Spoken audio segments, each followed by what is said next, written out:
You're watching ChillyBoy Productions. I'm Larry ChillyBoy Chillson, and this is my review for Jurassic World Rebirth.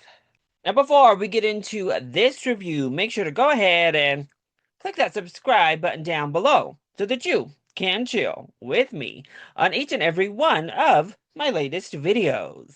Jurassic World Rebirth is a 2025 sci-fi action film directed by Gareth Edwards. Rebirth follows Zora Bennett, who is leading a team of specialized operatives to the most dangerous place on Earth, an island research facility for the original Jurassic Park. Their mission is to secure genetic material from DNA of dinosaurs, which has the potential to provide life-saving benefits to mankind. As the top secret expedition becomes more and more risky, they soon make a sinister, shocking discovery that's been hidden from the world for decades. The film stars Scarlett Johansson, Jonathan Bailey, Mahershala Ali, Ed Skrein, and Rupert Friend. So Jurassic World Rebirth was the June 23rd AMC Screen Unseen Regal Mystery Monday movie, Cinemark Secret Cinema Film, Harkins Mystery Movie. It was the mystery movie for all of the USA chains. And I have to say, it quickly became one of the worst kept secrets for a mystery movie, which resulted in even the team from the film releasing a cheeky little video beforehand about something secret coming our way Monday. So, thankfully, we were not all fooled. We didn't get bamboozled at the movies tonight. It was, in fact, Jurassic World. And when I tell you my entire theater cheered when we got that small intro video from ScarJo and Jonathan Bailey, everyone was hyped, as this may just be the biggest film to become a mystery movie since the program started. Gladiator 2 walked, so Jurassic World could run. Also, a quick note, I don't know when the embargo lifts for this. I'm also not particularly beholden to said embargo. Studios didn't invite me to come and see Jurassic World Rebirth, much like they don't invite me to see almost any film. I'm not on the critics list, so I'm not on the invite list for studios. So I paid to see this. This was a paid viewing on my own part, so I'm posting my review after I seen it. Basically, if you want the exchange of an embargo, have me watch it through the screening.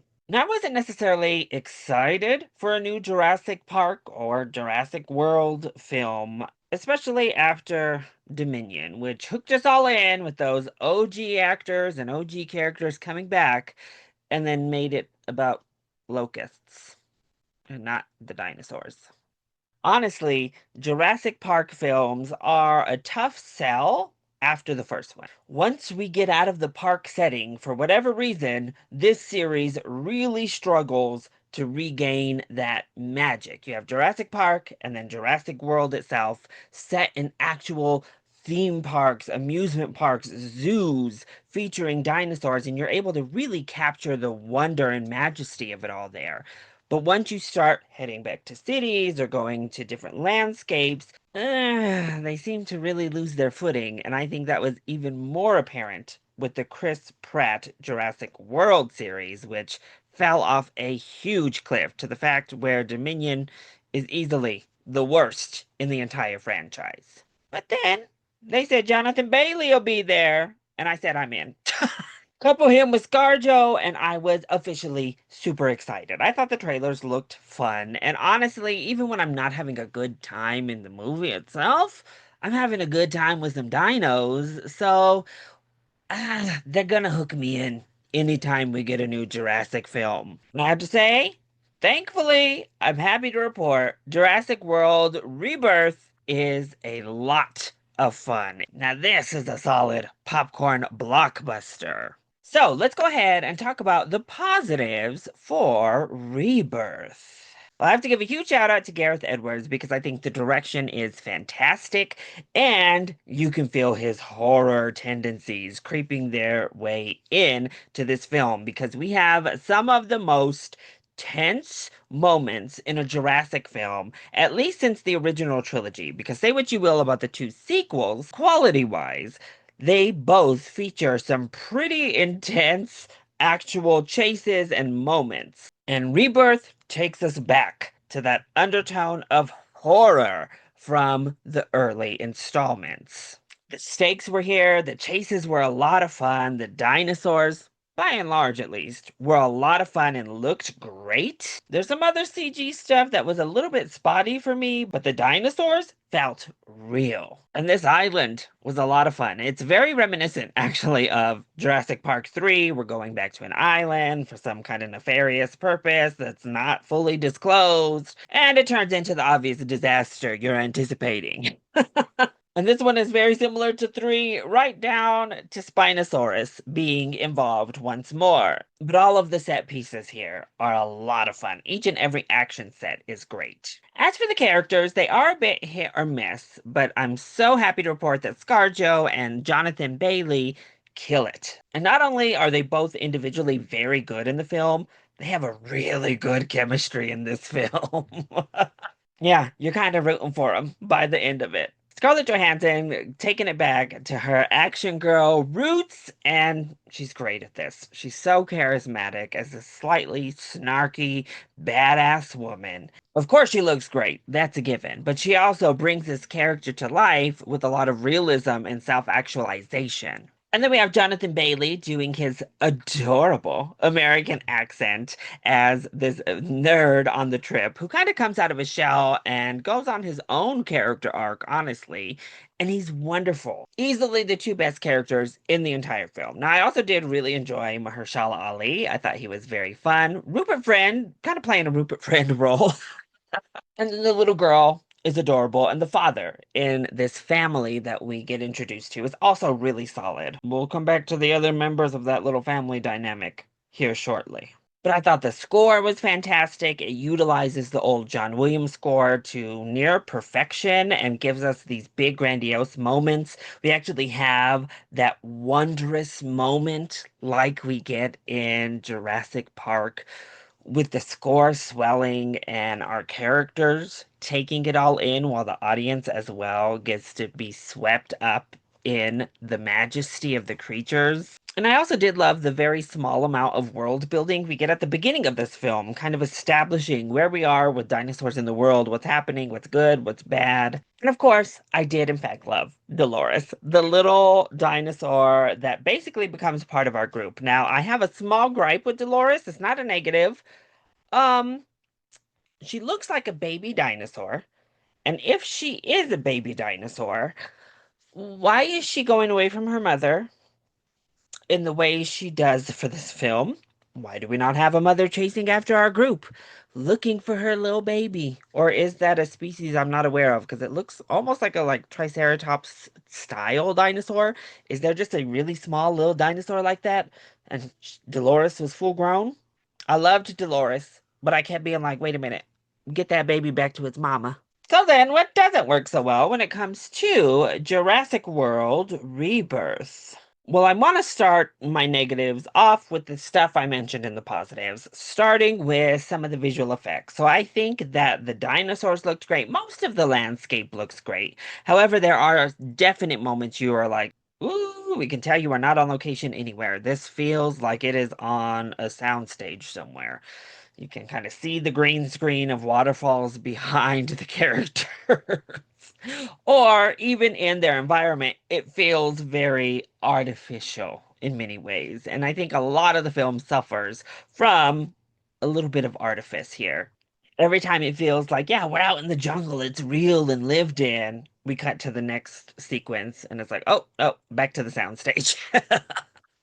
And then the characters. While I really enjoyed, particularly our two leads here, there's quite a few characters that get nothing, that are literally there. We have a team, and you know exactly who's going to die when we're first introduced to that team, because they're nothing burger characters.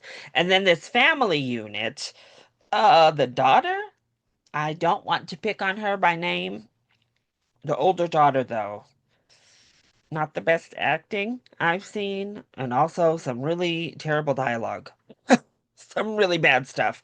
Her boyfriend, also some really terrible dialogue. There is some of it that's kind of funny, but a lot of it I was like, ooh, okay. This writing could have used another Passover. And really, all of these characters, including, I would say, Mahershala Ali's, Rupert Friend, they don't have very much dimension. Even Scarlett Johansson and Jonathan Bailey's characters don't have super deep characterization here. They have enough to make you care, and the charisma of the leads, the actors in those roles, make you care about them. But as they are on the page, pretty much everyone in the film gets minor character work. And then my only other real outright negative is that final dinosaur we meet. I really need the Jurassic World producers to understand we don't need any more bioengineered made up dinosaurs. Dinosaurs, in and of themselves, are cool enough, are scary enough. Throughout the entire film, we're dealing with actual dinosaurs, many of which we've seen in all of the previous installments, including this big guy right here. And all of the sequences are exhilarating and fun, scary, terrifying. Then we get to this final dinosaur, and honestly, it's kind of the least terrifying dinosaur we face off against in the entire film. The design is the ugliest dino in the entire franchise. Really one of the ugliest creature designs I may have ever seen, which they kind of like make to be intentional through the narrative. Doesn't mean I want to look at it in this film either. So, can we stop? Can we pull back on these bioengineered made up dinosaurs when what we have already here is more than enough? So overall, I really had a lot of fun with Jurassic World Rebirth. It's not my favorite in the franchise, but it is a huge dinosaur-sized improvement over the last two Jurassic World films we got. Gareth Edwards brings the horror elements back. We have some great, fun, blockbuster action set in a prehistoric, brought to the modern world. And you couple all of that with two of the most charismatic leads the entire franchise has ever seen, and it makes for a really fun summer blockbuster. So if you're a dino fan, if you've enjoyed the Jurassic Park, Jurassic World franchise by and large, head out, see this in the biggest theater that it's being offered in. I actually don't believe it's being offered in IMAX. So see it in Dolby, see it in Prime, see it in XD or RPX, whatever it is that your theater offers it in. Get to that premium format because it is definitely worth experiencing on a big, loud movie theater screen. So, that is my review for Jurassic World Rebirth. I hope you enjoyed it. If you did, go ahead and click that like button down below and subscribe to the channel so that you can chill with me on each and every one of my latest videos. Also, join in on the discussion. Did you check out Jurassic World Rebirth as a mystery movie on the 23rd like I did? Or are you just excited to check this out when it releases July 2nd? Let me know all of your thoughts and comments either in that comment section down below, or you can hit me up on Twitter. I love you all so much for your continued support. Mwah! Thank you for watching, and we'll see you next time. Bye.